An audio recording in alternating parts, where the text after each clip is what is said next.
Hello আমার পিজির ছোট ছোট প্রিয় বাচ্চারা, তোমরা সকলে কেমন আছো? আশা করি তোমরা সকলেই ভালো আছো। আমিও ভীষণ ভালো আছি। আজকে আমি আবার তোমাদের কাছে চলে এসেছি, তোমাদের সাথে চলে এসেছি একটা বিষয় নিয়ে আলোচনা করতে, একটা নতুন বিষয় নিয়ে আলোচনা করতে। কি সেই বিষয়? বিষয়টা হচ্ছে যে মাঝের বর্ণ বলো, সেটা অভ্যেস করা, সেটা শিখে নেওয়া। তার মানে দুদিকে দুটো বর্ণ থাকবে আর মাঝখানে একটা ড্যাশ থাকবে। তোমাদেরকে ওই দুটো বর্ণের মাঝের যে বর্ণটা সেটা বলতে হবে, ঠিক আছে? এবং এই জিনিসটাই আমি তোমাদের একটা উদাহরণ দিয়ে বোঝাবো। আর হিন্দি में इसको बोलते हैं मध्य का वर्ण बोलो। তার সাথে সাথে আমরা করব অ থেকে ও পর্যন্ত অক্ষরগুলোকে পুনরায় অভ্যেস। তাহলে তার জন্য তোমাদের কি করতে হবে? তোমাদের একটু বোর্ডের দিকে তাকাতে হবে এবং আমার কথাগুলো মন দিয়ে শুনতে হবে, ঠিক আছে? তাহলে শুরু করছি আজকের বিষয় নিয়ে আলোচনা করা। সবাই বোর্ডের দিকে তাকাও। সবাই বোর্ডে দেখো, আমি অ থেকে ও পর্যন্ত অক্ষরগুলো বাংলা এবং হিন্দি সমস্ত কিছু পরপর পরপর লিখে গেছি। এটা কি? এটা হলো অ। তোমরা সবাই জানো, তোমরা অক্ষরগুলো খুব ভালো করেই জানো। এটা হলো অ और ये हिंदी की अ। এটা হলো আ और ये है हिंदी की आ। এটা হলো হ্রস্বই और ये है हिंदी की छोटी ई। এটা হলো দীর্ঘই और ये है हिंदी की बड़ी ई। এইটা হলো হ্রস্ব और ये हिंदी की छोटी ऊ। এটা হলো দীর্ঘ और ये है हिंदी की बड़ी ऊ, ঠিক আছে? তাহলে দেখো এখানে অ আ হ্রস্বই দীর্ঘই হ্রস্ব দীর্ঘ এইভাবে পরপর পরপর আসছে। তাহলে অ এর পরে কি বলি আমরা? আ। তাহলে অ এর অ লেখা রইল, পরে একটা ড্যাশ রইল। তাহলে ওই শূন্যস্থানে কী লিখবো আমি? আ, কারণ অ এর পরে আ আসে। ঠিক সেরকমভাবেই আ লেখা হয়তো রয়েছে, আ এর পরে হয়তো একটা শূন্যস্থান দেওয়া রয়েছে। তাহলে আয়ের পরে কী লিখবো আমি? হ্রস্বই, কারণ আয়ের পরে হ্রস্বই আসে। তাহলে অ বা হ্রস্বই। এইভাবেই আমরা যখন গুনবো অ থেকে ও পর্যন্ত, যখন পরপর বলে যাব, তখন কিভাবে পরের বর্ণ আসে এইভাবেই আমরা বলবো। সেই জন্যে অ থেকে ও পর্যন্ত আমাদের ভালোভাবে পড়ে নিতে হবে, মানে পরপর অ বা হ্রস্বই দীর্ঘই হ্রস্ব দীর্ঘ। তারপরে এটা কি? রি और ये है हिंदी की री। এটা কি? এ और ये हिंदी की ए। ওই হিন্দি কি এ। এটা হলো ও और ये है हिंदी की ओ। এটা হলো ও और ये हिंदी की औ, ঠিক है? তো এই রকমভাবে অ থেকে ও পর্যন্ত আমরা যদি পরপর জেনে যাই যে অ এর পরে আ আসে, আ এর পরে হ্রস্বই আসে, হ্রস্ব এর পরে দীর্ঘই আসে, তারপরে হ্রস্বও আসে, এইভাবে যখন পরপর পরপর আমরা জেনে যাই তাহলে আমাদের বুঝতে সুবিধা হবে এবং আমরা খুব সহজেই পরের বর্ণ কি আমরা লিখে নিতে পারবো। এবারে দেখো, अब है हिंदी में मैंने ये अरेंज किया है मध्य का वर्ण, मध्य का वर्ण। और मैं हिंदी में सब कुछ अरेंज किया है, ये मैं बंगाली में भी दिखाऊंगी। पहले हिंदी में समझ लो। देखो यहाँ पर क्या लिखा हुआ है, ये है अ। अ, ठीक है? तो अ के बाद क्या आता है? आ आता है। तो फिर मुझे क्या लिखनी चाहिए यहाँ इस शून्य स्थान में? हाँ, आ लिख के भरनी है, ठीक है? अ आ छोटी। यहाँ पर एक तरफ अ है और दूसरी तरफ छोटी ई है, तो ये बीच की वर्ण क्या है और मध्य का वर्ण क्या है? आ। तो अगर मुझे पता है कि अ के बाद आता है आ, तो अ के बाद ही डैश है ना, तो मुझे सिर्फ बाद की वर्ण के बारे में और मध्य की बाद की जो वर्ण आता है उसके बारे में ही सोचनी होगी। तो फिर मुझे उत्तर मिल जाएगा, क्योंकि अ लिखा है और अ के बाद क्या है? एक डैश है। अगर देखिए, अगर मैं छोटी ई ना लिखूं तो क्या होगा? ये जो क्वेश्चन होगा, प्रश्न होगा, ये प्रश्न यही होगा कि बात की वर्ण क्या है। तो अ लिखा हुआ है और उसके बाद एक शून्य स्थान है, तो शून्य स्थान में क्या लिखनी चाहिए मुझे? आ, ठीक है? अ आ।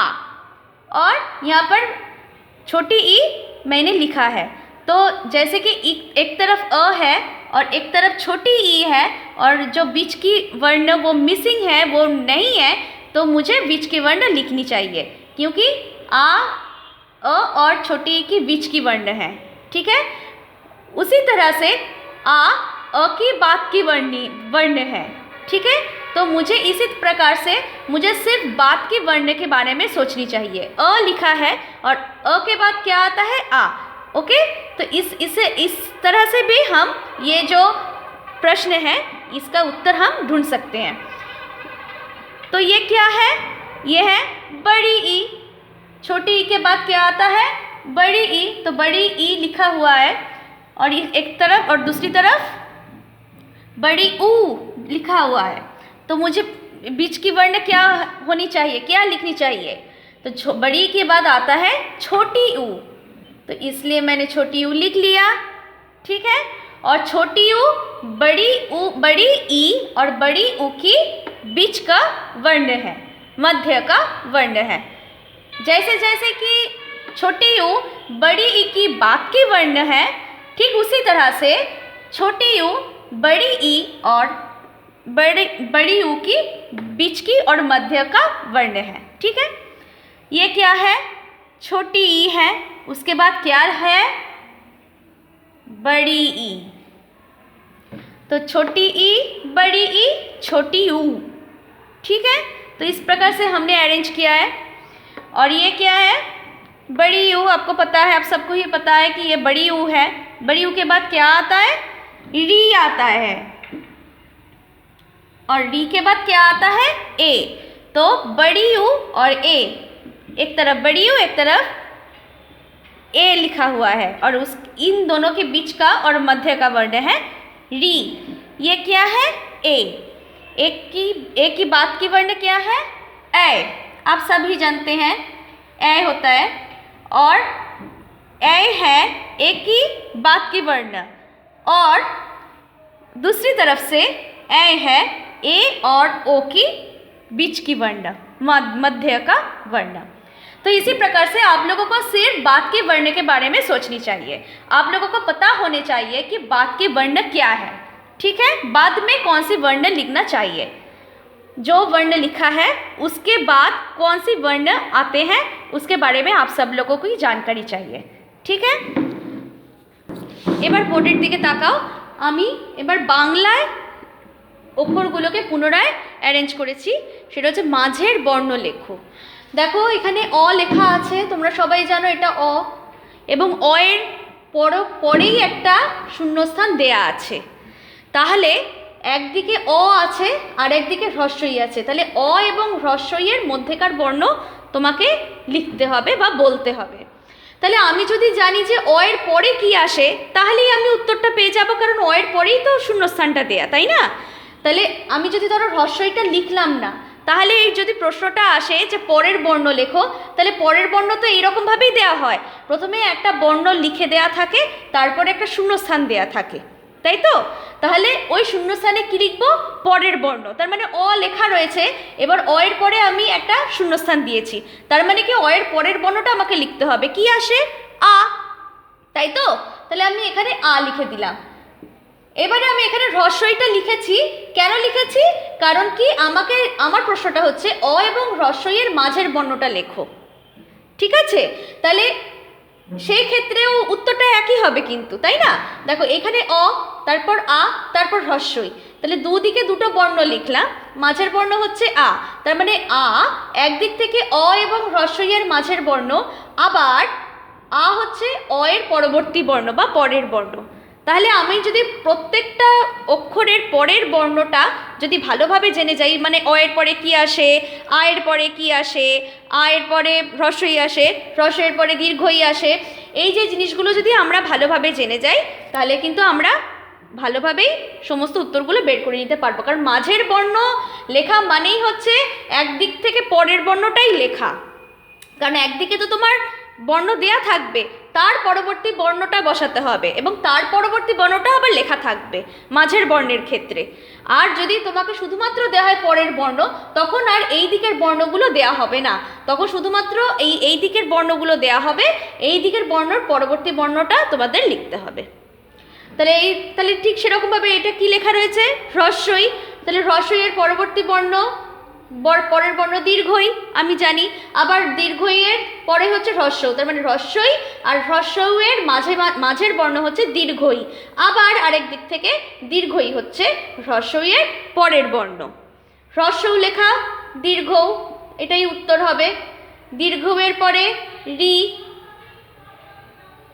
ঠিক আছে। রি এখানে যেমন হ্রস্ব আর রি এর মাঝের বর্ণ হচ্ছে দীর্ঘ, আবার হ্রস্বের পরের বর্ণ হচ্ছে দীর্ঘ। হ্রস্বের পরে একটা শূন্যস্থান দেয়া, তার মানে হ্রস্বের পরবর্তী বর্ণই এখানে বসবে। তাহলে হ্রস্বের পরে কি আসে? দীর্ঘ, তাই তো? তাহলে দীর্ঘটা আমি লিখে দেবো চোখ বুঝে, কারণ হ্রস্বের পরবর্তী বর্ণ হচ্ছে দীর্ঘ।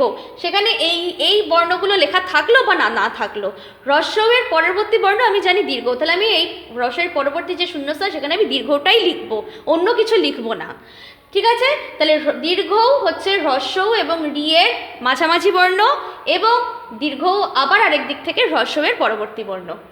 তারপরে এটা কি? রি। রি এর পরে কি আসে? এ। আমরা সবাই জানি রি এর পরে লি হয় না, লি এর কোনো ব্যবহার নেই, বেঙ্গলি এবং হিন্দি দুটোতেই লি এর কোনো ব্যবহার নেই, তাই রি এর পরবর্তী বর্ণ এ। এ ওই হয়ে গেল। আবার এর পরবর্তী বর্ণ কি? ওই। ওই এর পরবর্তী বর্ণ কি? ও। তাহলে এই রকমভাবেই পুরো মাঝের বর্ণ এবং পরবর্তী বর্ণ উত্তর তোমার একই, কারণ মাঝের বর্ণ লিখতে গেলেও দুটো বর্ণের মাঝামাঝি বর্ণ তো লিখতে হবে, তার মানে যে কোনো এই দিকের বর্ণগুলোর পরের বর্ণই তোমাকে লিখতে হবে উত্তর হিসেবে, তাই লিখতে হবে, ঠিক আছে। তাহলে আশা করছি তোমরা সবাই বুঝতে পেরেছো। তাহলে আজকে আমি এখানেই শেষ করছি। আশা করছি তোমরা সবাই ব্যাপারটা ভালো করে বুঝে গেছো যে পরের বর্ণ লিখতে গেলেও তোমাকে পরের বর্ণও লিখতে হবে, আবার মাঝের বর্ণ লিখতে গেলেও তোমাকে পরের বর্ণটাই ভালোভাবে চিন্তা করে লিখতে হবে, উত্তরটা একই হবে, ঠিক আছে। তাহলে তোমরা এইভাবেই বাড়িতে সবাই অভ্যেস করো। আজকে আমি এখানেই শেষ করলাম। তোমরা সবাই ভালো থেকো, আমাকে একটা অত্যন্ত ভালোবাসা দিয়ে সবাই বলো বাই বাই। আমরা আবার দেখা করব। টাটা, ভালো থেকো।